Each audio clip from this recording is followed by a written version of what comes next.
Vote বয়কটের হুঁশিয়ারি কাওয়াখালীতে আন্দোলনস্থলে পৌঁছে ভোটে অংশগ্রহণের আর্জি বিজেপি প্রার্থীর। কাওয়াখালীর পোড়াঝড় এলাকায় দীর্ঘদিনের জমি ও পুনর্বাসন ইস্যুকে কেন্দ্র করে উত্তপ্ত পরিস্থিতির মধ্যে নতুন মাত্রা যোগ করল ভোট বয়কটের ডাক। প্রায় 51 দিন ধরে চলা অবস্থান বিক্ষোভে আন্দোলনকারীরা স্পষ্ট জানিয়ে দিয়েছেন, সমস্যা সমাধান না হলে আসন্ন নির্বাচনে তারা ভোটদানে বিরত থাকবেন। পোড়াঝড় কাওয়াখালী ভূমি রক্ষা কমিটির দাবি, গত 6 বছর ধরে তারা কৃষি জমি হারানোর পর পুনর্বাসন বা উপযুক্ত ক্ষতিপূরণের জন্য আন্দোলন চালিয়ে যাচ্ছেন। ভোটের দিন যত এগিয়ে আসছে ততই চড়ছে প্রচারের তাপমাত্রা। শিলিগুড়ি পুর নিগমের 4 নম্বর ওয়ার্ডে শুক্রবার সকালে তৃণমূল কংগ্রেস প্রার্থী গৌতম দেবকে ঘিরে জমে ওঠে প্রচারের আবহ।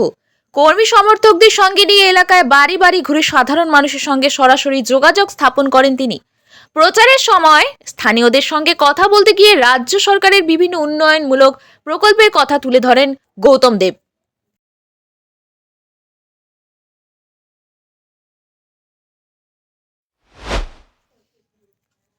দোকানের মালিকানা জটিলতা, পার্কিং এর অভাব এবং দীর্ঘদিনের যানজট সমস্যায় নাকাল শিলিগুড়ির বিধান মার্কেটের ব্যবসায়ীরা। বছরের পর বছর ধরে এই সমস্যাগুলি সমাধানের দাবিতে আন্দোলন, ধর্ণা ও প্রশাসনের কাছে আবেদন জানিয়ে কোনো স্থায়ী সমাধান মেলেনি বলে অভিযোগ তাদের। ব্যবসায়ীদের দাবি, শুধু মালিকানার অনিশ্চয়তা নয়, বর্ষাকালে পরিস্থিতি আরো ভয়াবহ হয়ে ওঠে।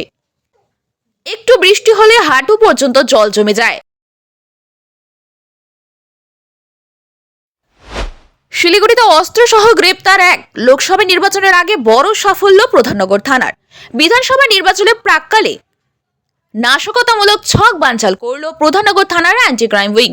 গোপন সূত্রে খবরের ভিত্তিতে অভিযান চালিয়ে শিলিগুড়ির জংশন সংলগ্ন দার্জিলিং মোড় এলাকা থেকে একটি আগ্নেয়াস্ত্র ও 1 রাউন্ড কার্তুজ সহ এক যুবককে গ্রেপ্তার করছে পুলিশ। পুলিশ সূত্রে জানা গিয়েছে, ধৃত যুবকের নাম গোপাল কর্মকার, বয়স 24। সে শিলিগুড়ির পাতি কলোনি এলাকার বাসিন্দা।